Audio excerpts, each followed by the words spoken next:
Good afternoon, Luke. Thanks a lot for actually agreeing to speak with us. I'm really excited to have this conversation. Before we start talking about the concept of well-being and your views on that, can you just, for the benefit of the listeners and viewers, give a quick overview of what you do, where you live, what your responsibilities are, and so on and so forth? Okay. So my name's Louise Nuttall. I am the head of HR for BCS, the Chartered Institute for IT. So we're a charity and a private limited company. So we have kind of two arms of our business. One that's a charity that looks at, and we're also a membership organisation. So there's one arm that kind of concentrates on that, and the other arm that concentrates on the exams and generating income and revenue, which then is ploughed back into our charity. So we're about 250 employees. We've got a few people based in London and Bedford. 95% of our people are based in Swindon. And at the moment we are furloughed about 25% of our workforce, and the other rest of the organisation is working from home quite successfully. So. Yeah, so we pretty much locked down before the announcement from the government, and so we made the decision very early. And in between all of that, we've also moved offices. So at the moment, we currently have no office to go to. Right now, it's currently being we're moving into a new building, so it's currently being prepared for us as we speak. So we are currently homeless. So we have to be able to go back to if we wanted to. That's interesting. I mean, people talk of lockdown. You're moving offices there. Brilliant. I love it. Now, we did have a brief conversation about well-being. Before we start the thing, I just want to get your view on what is well-being. What is your definition of well-being? It's interesting. You see a lot of people talk about it, and people tend to view it mental well-being and physical well-being, basically, and that is anything about your body and anything about your mind. It's all about how you keep yourself maintained during times of stress, positivity, negativity, etc. It's all about what works for you, what techniques, etc., works for you for being thriving in an organisation or yourself in a personal situation. Okay. Now you just talk about physical well-being and mental well-being, but if you look at what is actually out there, people talk of financial well-being, people talk of emotional well-being, and people say that emotional well-being is the thread that connects your physical well-being, financial well-being, and mental well-being. What is your review on that? Do you think the market is actually dissecting it more than what is required, or is that a valid way of looking at things? I mean, I think it is. I mean, obviously, emotional well-being is very much connected to mental well-being, and I think, to be fair, I think people are much easier and happier to talk about maybe physical well-being. It's very much easier to say I've got a broken arm or a broken leg. It's probably easier to see. Whereas financial is a bit more, I would say, people aren't necessarily open to that or want to admit to the financial well-being aspect of it. And even less so if you have to kind of say physical well-being at the top, people are quite happy to talk about it, or I've put on some weight, or I'm not very fit, very easy to talk about that. Financial probably less so, and emotional or well-being even less than that. And I think people are worried about the stigma. And I think for me, in terms of well-being, it's not necessarily the action, it's how you react to it.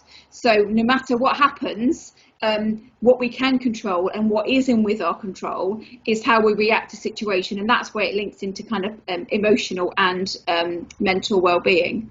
And if we are resilient, or we have the right techniques and the tools in our tool bag, I think we've got the ability to react to a situation in a positive way. So some people treat a lockdown or it's easy to make pandemic or lockdown as oh my god, all the stuff I haven't done, whereas I kind of view it as okay, it's a different way to work, but think of the possibilities that brings us, either as an organisation or as an individual. People are taking that to say, well, if I'm furloughed, that's an opportunity for me to learn new things, for me to get network with my friends and my family. other people are using it as well. I'm just going to sit there and just wait. So it's all about your approach to the situation, and your resilience and your stamina, I suppose, whether that's physical or personal or mental, about how you deal with that situation. Okay. I mean, I was reading something 2 days back. It was a research published by, I think it was UCL, where they said 25 million people over the age of 16 to 60 said they are actually highly anxious about the future and they're worried about their well-being. And given that UK is only 70 million people, and you've got, if you look at the working population, probably that's 40 million people, and 25 million people are worried about well-being. That's actually a scary situation. Now, when you actually start looking at it from a corporate point of view, I've seen a lot of organizations, offer a lot of well-being programs and things like that, you know, just as part of their, existence. And some have actually thought of this as a strategic thing and done a strategic way of looking at the whole thing and then say, okay, this is what our well-being strategy is. This is how we're going to approach it. What would you, in your experience, think matter? I mean, which would be much more effective? Are we better off stepping back, looking at the big picture, and then doing things, or do we address something which is a perennial problem now, and then start reflecting on the learnings that we have to develop a strategy?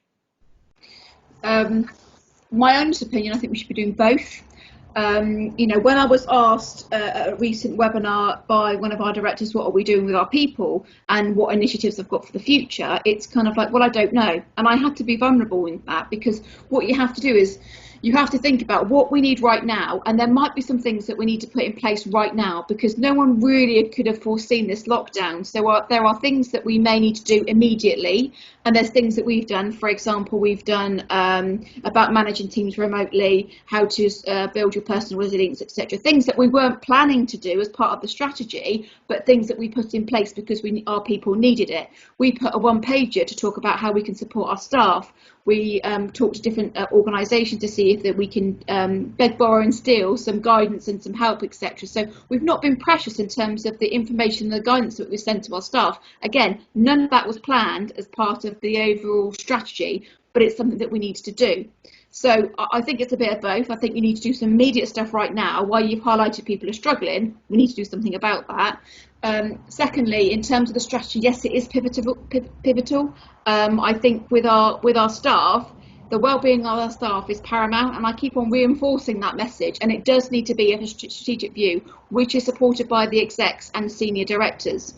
Because if they don't see the well-being of your staff being an essential criteria of your workplace, then there is something wrong. There is a problem there, because if our people are well and are happy, therefore they are going to be more productive, more engaged, more creative, come up with better ideas, and in the end your organisation will be more productive and definitely more successful. So actually it kind of stems all the way back to, there is clear business sense which says we need to invest in the welfare of our people. So it does need to form part of the strategy, and I would say organisational strategy rather than it just sits in HR. And I think it's very easy just to say, well, that's a people related thing, that's all that's HR doing. But actually it's an organisation's responsibility to make sure that the well-being of their staff is paramount, because actually it's completely pointless having a wonderful sales target or membership or KPIs or whatever if actually the people that are serving the customers are not happy, because then you're going to end up with unhappy customers, which means they're not going to come back, they're not going to refresh, and your business is ultimately going to end up failing in the long term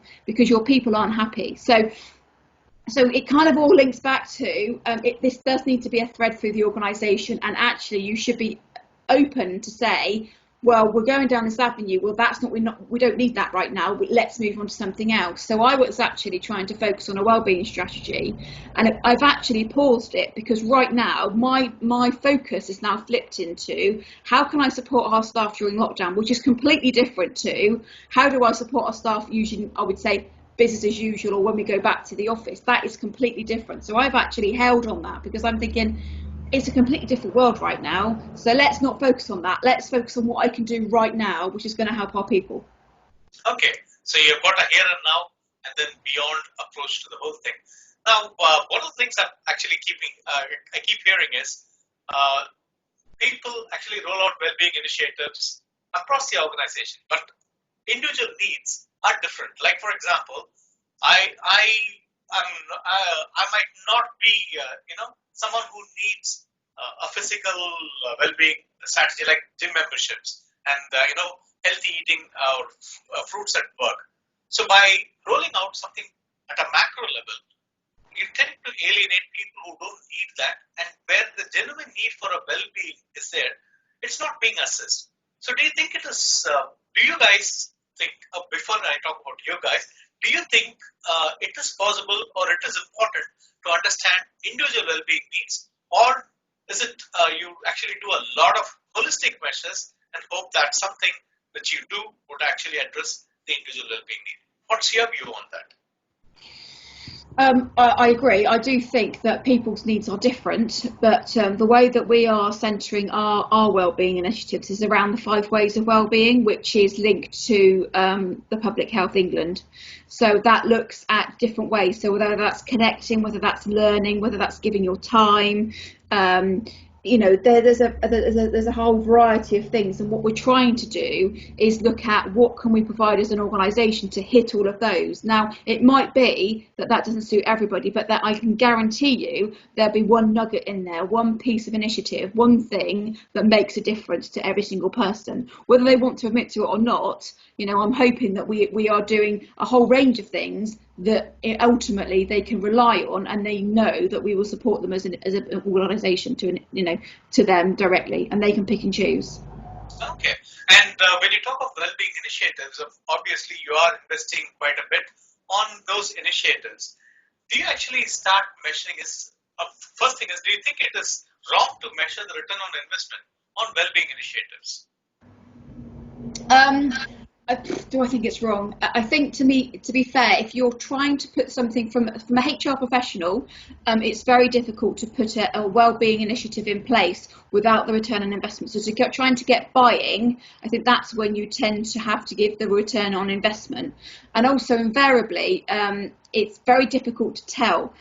How can you say by implementing X, Y, and Z that's either reduced our turnover, or reduce our sickness absence, or stopping people being off sick, etc. It's very difficult to say that this intervention or this initiative actually made a difference. So I think it's difficult to measure, and therefore not impossible, but I think it's very difficult and I think, to be fair, quite dangerous to start focusing on certain initiatives and then having certain outcomes, because there could be other things that you're doing in the business that's not related to well-being. For example, increasing communication, or looking at staff survey, or changing your line manager, or looking at training, which aren't necessarily, I would say, well-being initiatives, but might be going on at the same time, which may impact and influence people at work and their well-being. Okay.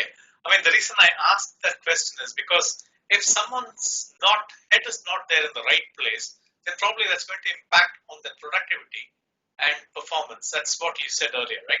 Yep. Because well-being.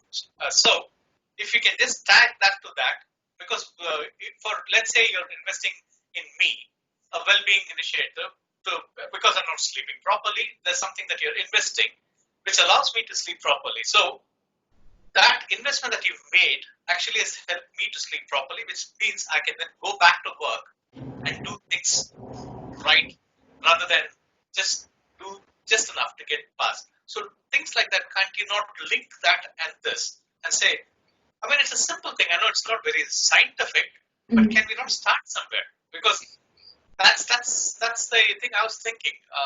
This is not possible. If I'm being brutal, I'd say no. And the reason for that is because what I would focus on is actually focusing on why they can't sleep in the first place. Now, that might not necessarily be anything at all to do with organisation. That might be a case because they've got a 6-month-old daughter that's just been born. It might be that they're caring for an elderly relative, etc. So I think it's very difficult to say. So what I'm keen on actually understanding is why they're not sleeping in the first place, and what measures you can put into place which helps them be better as an individual. And it might not necessarily be anything workplace wise. It's all about spotting it, understanding that they're not performing as they should, or that you were expecting them to, or there's a change in behaviours. Then having a conversation about, is there something going on and can I help and support? So, which basically brings to a nice perspective, because well-being, a lot of people are I've spoken to look at it purely from a workplace that's perspective, rather than looking at the holistic thing. You don't hire the suitcase, you hire the person who carries the suitcase. So when you talk of well-being, it needs to be a rounded thing. So that was spot on when you said, I would like to understand why that person is not able to perform and what is impacting them beyond workplace is what that matters. So that's something which when I talk to people, some have thought through that, but a lot of people have just done initiatives hoping that it would help people move things in the right direction. So Yeah. thanks for clarifying that. And what if you have to give some tips to people from a well-being perspective? What top three tips?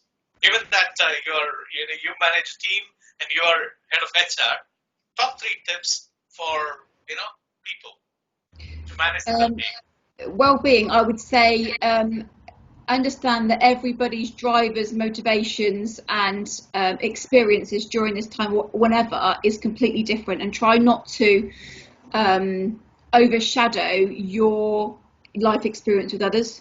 For example, some people with two kids at home would say, well, I could cope fine, why can't anybody else? Well, you don't know people's circumstances, so that's the first thing, is don't try and overshadow it with your own personal views. Each individual is different.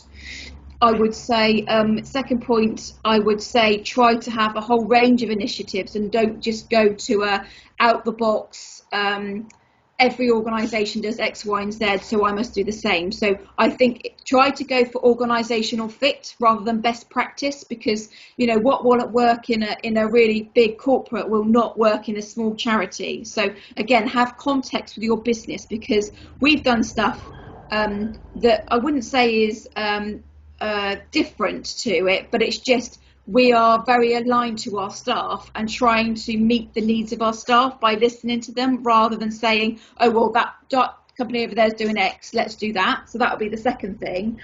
And I suppose the third thing is trying to regularly check in and get feedback from your staff to understand where we're going. I mean, we tend to try and have a mental health first aiders check-in, making sure how they are, how they're feeling, making sure we get feedback in terms of where we're going and how we're achieving things. So always seek regular feedback from your staff to see if you can, A, make sure you're on the right track, or B, if there's anything that you've missed that you want to introduce. So listen to your staff, I think, the third one. Brilliant. Brilliant. Thanks a lot for your time, Lou. It is a pleasure talking to you as always. Brilliant. I hope to speak to you soon. Thank you very much. Thank you. Thank you.